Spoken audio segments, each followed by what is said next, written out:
Welcome to our channel. Embark on a journey through our video series dedicated to comprehensively covering the content of the CITB book, Health, Safety and Environment Test for Managers and Professionals. Throughout these videos, we delve into the crucial topics outlined in the book. Section A, Legal and Management. Section B, Occupational Health, Well-being and Welfare. Section C, General Safety. Section D, High-risk activities. Section E, Environment. In this particular video, we focus on Section E, Environment. For your convenience, a link in the top right corner of the video allows easy navigation through the entire series. We are certain that by engaging with this video series, you will be thoroughly equipped to effectively handle your CSCS card. Keep in mind, the CSCS test typically lasts around 45 minutes, and scoring at least 45 out of 50 questions correctly is required to pass. Before we delve into the content, please show your support by liking and subscribing. Your support means a lot to us. Let's embark on this learning journey together.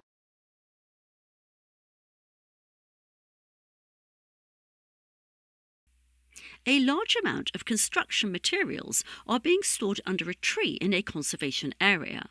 Site management should make sure that the tree is pruned back, as this will protect it until the materials are removed. Materials are moved if the tree shows signs of damage. Materials are removed and that fencing is installed around the tree. Tree is watered regularly until the materials are removed.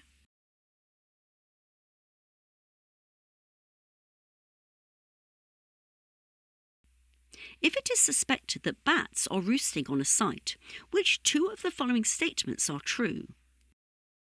Bats breed during the winter and their roosts are only protected at this time.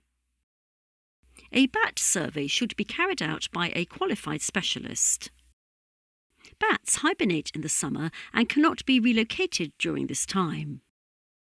A bat roost can be destroyed, damaged or relocated if it is unoccupied.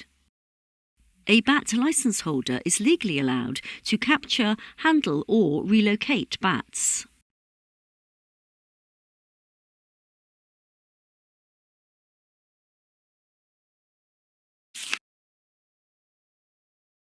Which one of the following is not a priority species? House sparrow, grey squirrel, dormouse, common toad.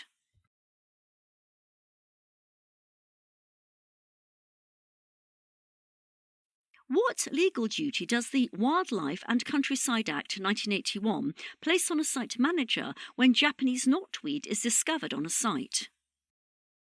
To ensure that it is moved to an isolated part of the site. To prevent it spreading by cordoning it off. To prevent it spreading by excavating it. To ensure that it is undisturbed as it is protected by law.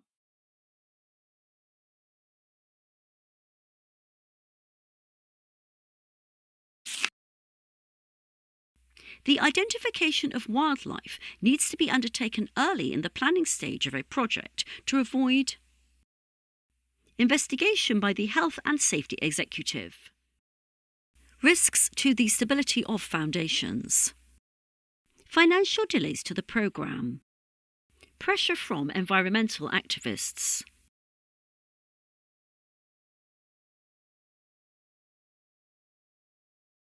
To comply with water management and pollution control policy, which one of the following is required before starting work on site? Permanently seal every drain to remove the risk of a trip hazard. Fit filter systems on all drains to prevent waste and pollution entering the system. Cover or protect all drains to prevent accidental entry of mud and silt. Install anti-pollution barriers around every drain at least 1 metre from the edge.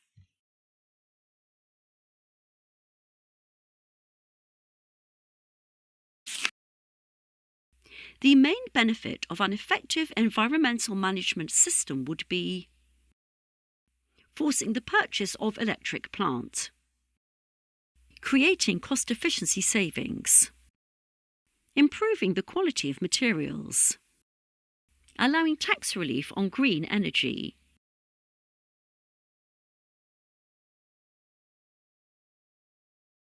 to reduce the risk of pollution from a designated concrete and cement washout area, it should be at least 5 metres from a watercourse, directed so that the flow goes straight into a foul water drain, at least 10 metres from a watercourse or drains, directed so that the flow soaks into alkaline-lined containers.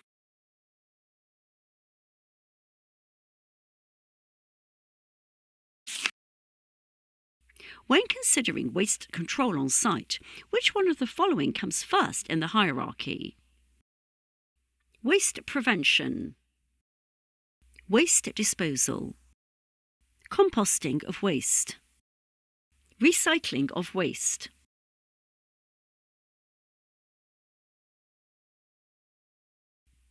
Which one of the following would be a positive way to conserve energy during construction? Make arrangements for the site to be connected to the main drain as soon as possible to get rid of any wastewater efficiently. Restrict access to the site to only essential plant and machinery to reduce the amount of emissions at any one time.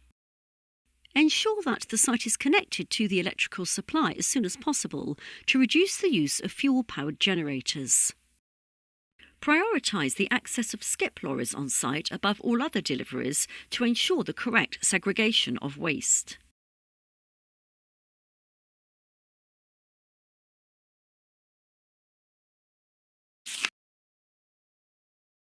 Stockpiling different classifications of soil separately will help avoid large heaps and associated dust issues, avoid cross-contamination of the soil, make it easier to dispose of the soil, make them compliant with local regulations.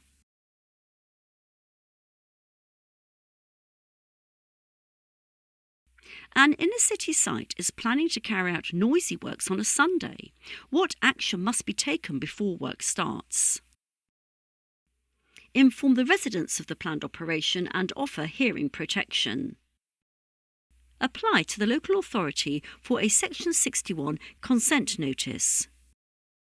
Inform the residents of the planned operation and associated noise levels. Apply to the local authority for a Section 60 abatement notice.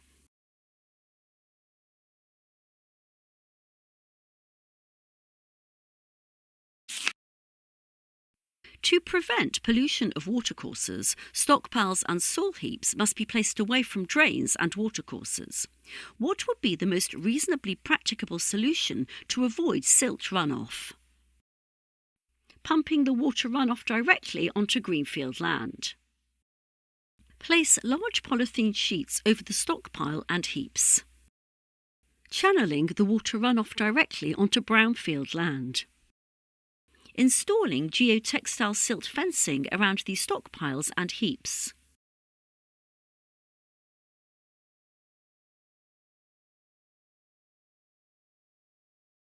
In order to improve the effectiveness of pollution incident response plans, which two of the following should be carried out? Training the workforce in the correct use of spill kits. Having the incident response plan displayed on site. Using toolbox talks to discuss the construction phase plan. Running simulated incident response exercises. Having a sufficient number of spill kits around the site.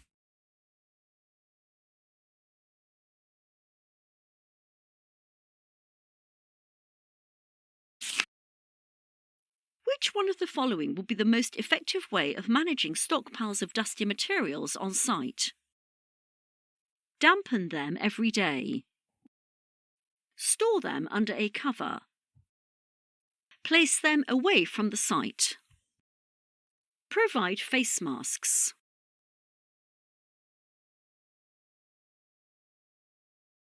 Groundworks are due to start around an extensive site boundary and dust has been identified as a hazard.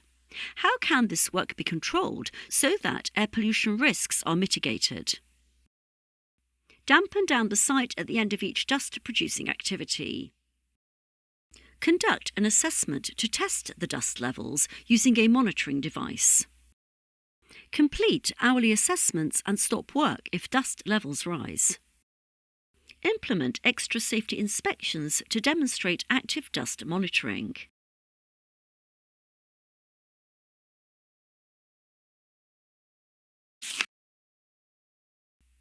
Which one of the following statements is correct regarding waste? Waste levels at landfills have increased due to cheap rates. Waste can be totally eliminated during construction. Waste disposal costs are around 20 times the cost of skip hire. Waste costs money to generate, remove and dispose of.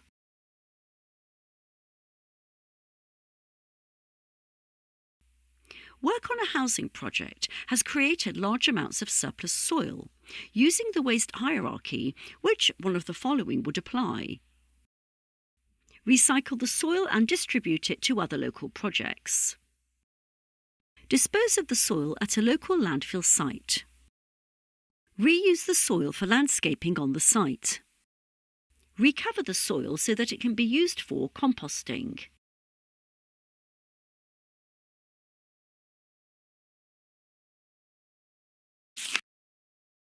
When disposing of construction and demolition waste, which one of the following is not a requirement? Contractors who carry or collect waste must have a waste carrier's licence. Waste must be passed on to an authorised person. Waste disposal facilities must have an incinerator. All waste transfers must be supported by the correct document.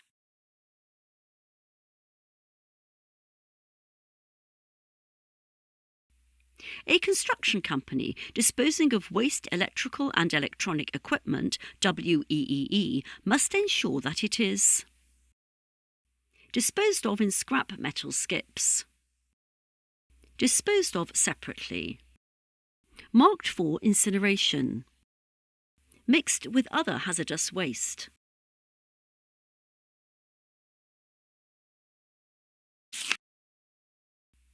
Plasterboard offcuts that should be disposed of are classed as non-hazardous and can be mixed with other waste. Must be insignificant in size. Can go in the regular waste if clean. Should not be mixed with other waste.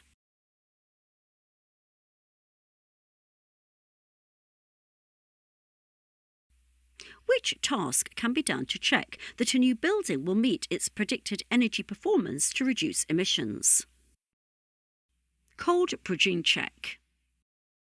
Air tightness test. Water pressure check. Main drain test.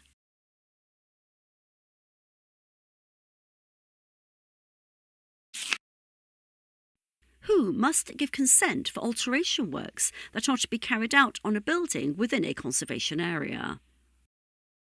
The local planning authority. The Health and Safety Executive. A registered and qualified historian. A national government agency.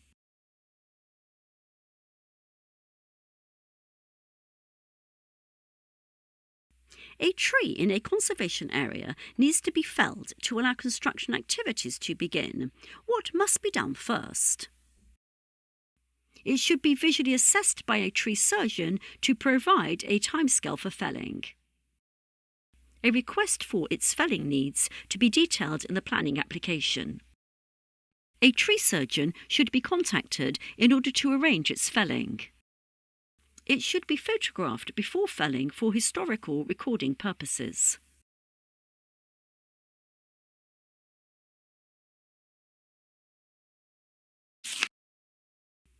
Before site groundworks can begin, vegetation has to be cleared.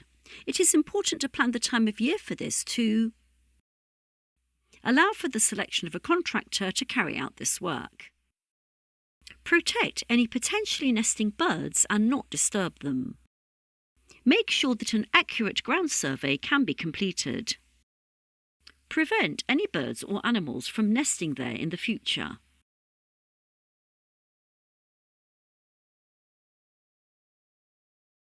The use of mechanical excavation around trees is only allowed when carried out in the prohibited zone with a fitted drill bit, precautionary zone with buckets, protected zone with a vehicle marshal, permitted zone with caution.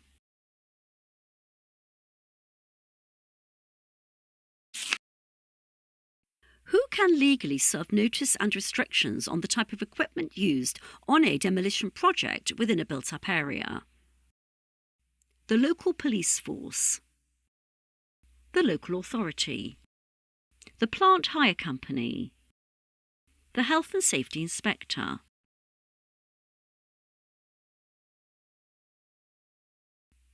The benefit of applying for a Section 61 noise consent notice before starting work is that it provides legal protection from noise complaints, removes the requirement to monitor noise levels, gives statutory guidance on nuisance noise, eliminates any further risks from noisy activities.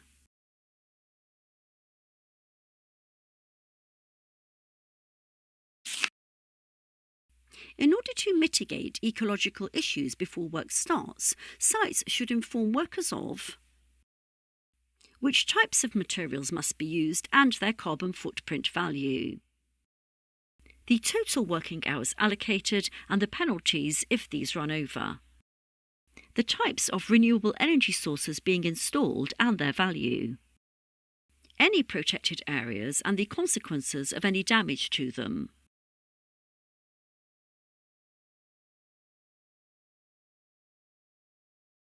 Can waste electrical and electronic equipment, WEEE, be disposed of with other wastes? Yes, but only if it is put in scrap metal skips. No, it must be disposed of separately. No, it needs to be incinerated separately. Yes, but only if it is mixed with other hazardous waste.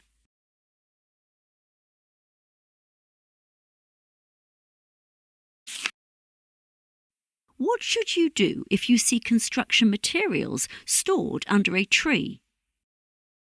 Nothing. Trees are not protected and materials can be stored anywhere. Make sure that the materials are removed if the tree shows signs of damage. Make sure that the materials are removed and tree protection fencing is installed. Make sure that the tree is watered regularly until the materials are removed.